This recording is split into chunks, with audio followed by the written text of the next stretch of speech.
Vector A plus vector B equal to vector C, जैसे पहला 22 question ये दिया है, vector A plus vector B equal to vector C, क्या इससे कोई मतलब समझ पाएंगे हम लोग? बताइए क्या मतलब निकलेगा? C is the resultant of A and B, कल पढ़ाया था। इसका मतलब बस एक ही होता है कि C जो है A और B का रिजल्टेंट, मतलब C रिजल्टेंट का काम कर रहा है, A और B को ऐड किया गया है। साथ में लिखा है A equal to B equal to C, यहां वेक्टर नहीं लगा, यहां वेक्टर का साइन नहीं लगा। इसका मतलब A का मैग्नीट्यूड, B का मैग्नीट्यूड और C का मैग्नीट्यूड तीनों आपस में कैसे हैं? इक्वल। मैग्नीट्यूड इक्वल है तो लेंथ भी कैसी होगी? Equal. Then angle between B and C, तो आपसे बी और सी के बीच का एंगल पूछ रहे हैं। जब हम फार्मूला पढ़ लेंगे तो फार्मूले का इस्तेमाल करके भी क्वेश्चन हो सकता होगा, अभी तो हमने फार्मूला नहीं पढ़ा तो अभी डायग्राम से क्वेश्चन करेंगे। जब भी वेक्टर का क्वेश्चन आए और डायरेक्ट समझना है क्या करना है, पहला काम डायग्राम बनाएंगे। अच्छा, जब हम घर से क्वेश्चन करने के लिए देते हैं, जैसे कल कहा था करिएगा, तो अटेम्प्ट करना है क्वेश्चन, आपको मन से लगाना है। नहीं आ रहा है क्वेश्चन समझना है, नहीं आ रहा है कॉपी से कंसल्ट करिए, कहीं ना कहीं से कुछ ना कुछ समझ आएगा, दिमाग लगाना है। लगाने को जब हम घर के लिए देते हैं, इसका मतलब ये नहीं कि वो सारे सॉल्व करके ले आने, अटेम्प्ट करना है। मतलब जब हम क्लास में क्वेश्चन बताएं उससे पहले आपके अटेम्प्टेड हो। अब अगर आपके आंसर आ जाते हैं, आंसर निकाल लेते हो तो बहुत ही बढ़िया, नहीं निकलते हैं तो कोई बात नहीं, बस वो इसीलिए लगाने को दिया है। हमारे बताने से पहले जब आपने क्वेश्चन लगाया होगा तो आपको समझ आएगा इस क्वेश्चन में क्या दिया था, क्या निकालना था, हम क्या नहीं सोच पा रहे थे, हमसे कहां गलती हो रही थी, तभी तो सुधार होगा। अब वैसे आपने क्वेश्चन पढ़ा नहीं, हमने आगे बता दिया सोल्यूशन, तो ये तो एक शॉर्ट एग्जाम्पल की तरह हो गया, जैसे किताब में शॉर्ट एग्जाम्पल दिए होते हैं। तो फिर हमारे क्वेश्चन बताने में और किताब के शॉर्ट एग्जाम्पल में कोई अंतर ही नहीं, किताब खरीद के पढ़ लो ऐसे शॉर्ट एग्जाम्पल। तो बेसिकली ये अटेम्प्ट करना जरूरी होता है। अब जैसे आपने इसको अटेम्प्ट किया, हो गया तो बढ़िया है, नहीं हुआ तो आपको पता होगा आप क्या नहीं सोच पाए, क्या गलती हुई, अब वो हम बताएंगे तो क्लियर हो जाएगा। तो देखो इसमें कह रहे हैं ए बी सी तीनों बराबर हैं, बी और सी के बीच का एंगल पूछ रहे हैं। जब भी इस तरह का क्वेश्चन आए तो देखो फॉर्मूला तो हमने कोई पढ़ा नहीं है, और पढ़ा भी होता तो सबसे पहले हमें डायग्राम बनाना है। अब डायग्राम में हमें कुछ तो दिया नहीं, किसके बीच का क्या एंगल है, कौन किधर है, डायरेक्शन क्या है, कुछ नहीं दिया, तो रफ डायग्राम बना लेंगे।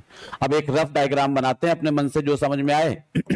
जैसे हमने सी, ये बस ये पता है सी को क्या रखना है, रिजल्टेंट, तो हमने ऐसे ही रफली डायग्राम बना लिया। ए बी, कौन से लॉ से डायग्राम बना रहे हैं हम, कैसे पता चला? हेड टू टेल कनेक्शन किया, ये बना लिया। अब रिजल्टेंट ये हो गया, रिजल्टेंट का नाम जो हम लोग सी आर लिखते थे उसको यहां क्या लिखा गया है, सी। ये डायग्राम समझ में आया? अब हमें नहीं पता, जैसे कहीं सर कैसे जान गए कि बी इधर ही होगा, बी इधर भी हो सकता था, बी नीचे भी हो सकता, बिल्कुल हो सकता था, आप कुछ भी बनाओ, ठीक है ना। तो हम जान नहीं गए, हमने तो ऐसे ही बनाया, रफली बनाया। अब वो आगे देखेंगे, आगे कह रहे हैं ए बी सी के मैग्नीट्यूड इक्वल है। बताओ ये ट्राइंगल बन रहा है, आइडिया लग जाएगा। तीनों का लेंथ इक्वल है, मतलब कैसा ट्राइंगल बनेगा, इक्विलेटरल। तो ये डायग्राम हमारा बाई चांस सही बन गया। बताइए, मान लो हमने ऐसे बनाया होता, आपने ऐसे बनाया होता, ये बी हो गए और ये सी हो गया, मान लो ऐसे बनाया होता, तो बताओ क्वेश्चन में दिया है तीनों की लेंथ बराबर है, क्या यहां लेंथ बराबर दिख सकती है? इसका मतलब सही कर लेते, ऐसा बनाया होता। अब जब देखते लेंथ बराबर है, इसका मतलब हमारे डायग्राम में तो नहीं होगी, तो डायग्राम ऐसा बना लेंगे, है ना। अब कह रहे हैं एंगल बताओ। अच्छा, जब लेंथ बराबर है तीनों की, तो ट्राइंगल की प्रॉपर्टी आप सब लोग जानते हो, लेंथ बराबर है तो सारे एंगल कितने होंगे, 60। तो ये भी 60, ये भी 60 और ये भी 60। ये हमने कोई वेक्टर के हिसाब से एंगल नहीं लिखा, ज्योमेट्री के हिसाब से एंगल लिखा है कि इक्विलेटरल ट्राइंगल के तीनों एंगल 60 डिग्री होते हैं, उसके हिसाब से लिखा। एंगल पूछ रहे हैं बी और सी के बीच में, ये बी है और ये सी है, बताओ कौन सा कनेक्शन है। जब भी वेक्टर के बीच में एंगल पूछेंगे सबसे पहले कनेक्शन देखेंगे, तो बी और सी में कौन सा कनेक्शन है, हेड टू हेड। और हेड टू हेड में डायरेक्ट एंगल ले लेते हैं, अंदर वाला छोटा वाला एंगल कितना एंगल होगा, 60 डिग्री। तो आंसर क्या आएगा, 60 डिग्री। तो उसके हिसाब से सेकंड ऑप्शन करेक्ट हो जाएगा। मान लो आपसे कहते ए और बी के बीच में एंगल बताओ, तो क्या आता, ए और बी में कौन सा कनेक्शन है, हेड टू टेल। और हेड टू टेल कनेक्शन में हेड वाले को आगे बढ़ाएंगे और ये एंगल लेंगे, कितना आता, 120 डिग्री। और ए और सी में कितना एंगल होता, 60। कौन सा कनेक्शन है, टेल टू टेल, एंगल कितना आएगा, 60। बात समझ में आती? तो ये इस तरह से सॉल्व किया जा सकता है। क्या चीज, आंसर करेक्ट कर लो, सेकंड होगा। Vector A plus vector B equal to vector C, फिर हम समझ गए C is the resultant of A and B. C जो है वो ए और बी का रिजल्टेंट है, और इसमें दिया आगे a इक्वल टू बी। पिछली बार ए बी सी तीनों बराबर थे, इस बार केवल कौन बराबर है, a और b। तो पूछ रहे हैं एंगल बताओ ए, और angle between a and b is 60 degree. a और b के बीच का एंगल भी दे दिया गया, a और b के बीच का एंगल 60 डिग्री ये दे दिया गया है। तो कह रहे हैं बताइए मॉड c कितना होगा। मॉड c यानी c का मैग्नीट्यूड निकालना है। देखो पहला ये तो समझते हो डायग्राम बनाना पड़ेगा, इस बार तो बना सकते हैं, एंगल वैंगल दिया है तो a बनाया, और वेक्टर a के हेड से b का टेल, ट्रायंगल लॉ यूज कर रहे हैं। a और b में एंगल कितना दिया है 60। जब हेड टू टेल कनेक्शन करते हैं तो एंगल बाहर से लेते हैं, तो यहां से 60 डिग्री एंगल यही तो होगा, तो ये बन जाएगा b। ये समझ आई बात है। अब रिजल्टेंट क्या होता है, पहले की टेल से आखिरी के हेड को जोड़ देंगे, तो पहले की टेल से आखिरी के हेड को जोड़ दिया, ये रिजल्टेंट हो गया। बताइए डायग्राम बन गया। अब कह रहे हैं a और b बराबर हैं, a का मैग्नीट्यूड b के मैग्नीट्यूड के बराबर है। ये a का लेंथ हो गया, ये b का लेंथ हो गया, लेंथ बराबर है। जब लेंथ बराबर है तो ये समद्विबाहु यानी आइसोसेलिस ट्रायंगल बन जाएगा। आइसोसेलिस ट्रायंगल हो या कोई भी ट्रायंगल हो, उसमें बराबर भुजाओं के सामने के कोण बराबर होते हैं, इक्वल साइड्स के अपोजिट एंगल इक्वल होते हैं। तो बताओ इस a के अपोजिट कौन सा एंगल है, ऊपर वाला। a से सामने कौन एंगल है, ये वाला, और b के सामने कौन सा एंगल है, ये वाला। तो ये दोनों एंगल आपस में कैसे हो जाएंगे, इक्वल, इक्वल हो जाएंगे। तो अगर इसको हम अल्फा मानते हैं तो ये भी कितना होगा, अल्फा। क्या अल्फा निकाल पाएंगे हम लोग, कैसे। कल पढ़ाया था आपको जब ज्योमेट्री पढ़ा रहे थे कि ये इस ट्रायंगल का कौन सा एंगल है, एक्सटीरियर, और एक्सटीरियर एंगल अंदर के दो इंटीरियर एंगल्स के सम के बराबर होता है। बहिष्कोण दो अंतः कोणों के योग के बराबर होता है, पढ़ा था हम लोगों ने ये। तो ये बहिष्कोण हो गया 60 डिग्री, और ये दो अंतः कोणों के योग के बराबर होगा। The exterior angle is equal to the sum of two interior angles, ये होगा। तो अल्फा कितना आ गया बताओ, 30 डिग्री। अल्फा सॉल्व हो गया, बात समझ में आई। अब पूछ क्या रहे हैं, मॉड सी। अल्फा की जरूरत ही नहीं थी, हम लोगों ने बिना मतलब सॉल्व कर लिया। सी पूछ रहे हैं, है ना, अल्फा की कोई जरूरत नहीं थी, यहाँ सी पूछ रहे हैं। सी निकालने का तरीका क्या होगा इसको समझ लो, ये बताया भी था एक बार आपको, एक बार फिर से बताते हैं, नोट कर लो कॉपी के टॉप पे कहीं।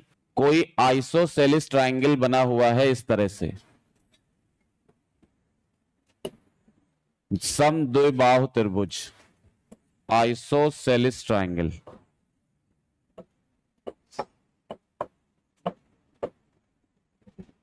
और इसकी साइड लेंथ a है, इसकी साइड लेंथ a, दोनों बराबर वाले a हैं, और जो दोनों बराबर हैं इनके बीच का एंगल कितना है, थीटा, है ना।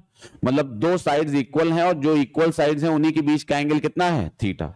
तो याद कर लो जो तीसरी बची हुई साइड होगी ये वाली, ये इसकी लंबाई होगी 2a साइन थीटा बाई 2। ये बहुत इस्तेमाल होगा आगे।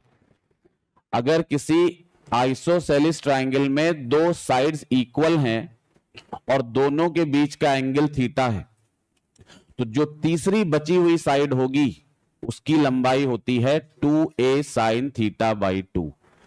जैसे कहिए सर कैसे आया तो समझ लो और याद कर लो कैसे आया। देखो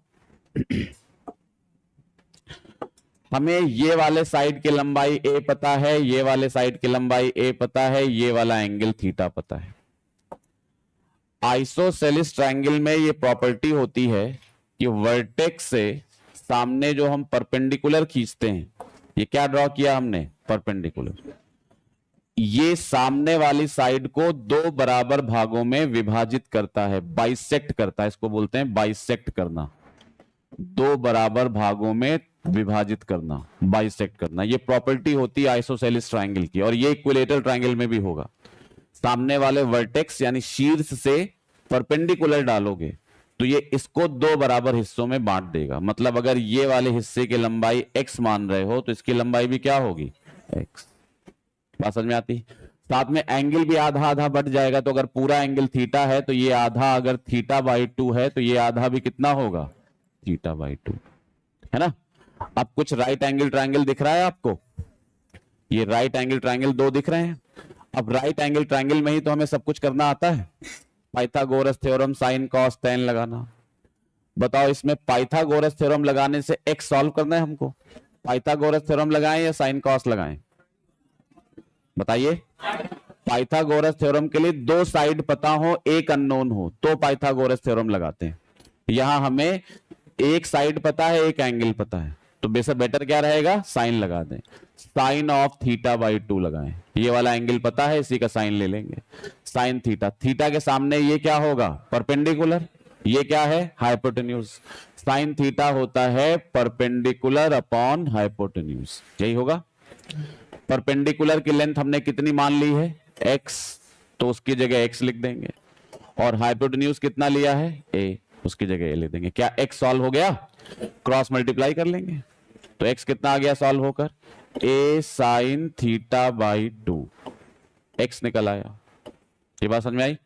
लंबाई इसकी x है या 2x है, तो जब x इतना है तो 2x पूरी लंबाई क्या हो जाएगी, 2 गुना कर देंगे, तो आंसर क्या आएगा, 2a साइन थीटा बाई 2।